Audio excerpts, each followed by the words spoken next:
Pada Senin, tanggal 15 Maret tahun 2021, pasangan remaja diduga membuang janin dengan cara menguburnya di depan sebuah lahan kosong di Sukarame, Bandar Lampung.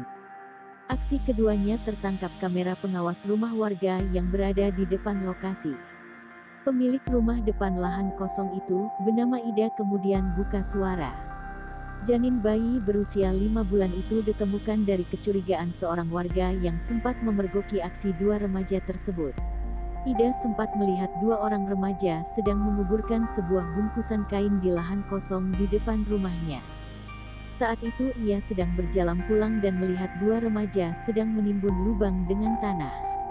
Namun Dewi merasa ada yang janggal hingga akhirnya warga kembali menggali lubang tersebut. Suami Ida yang melakukan penggalian terkejut lantaran yang ditemukan bukanlah jasad kucing tetapi janin bayi.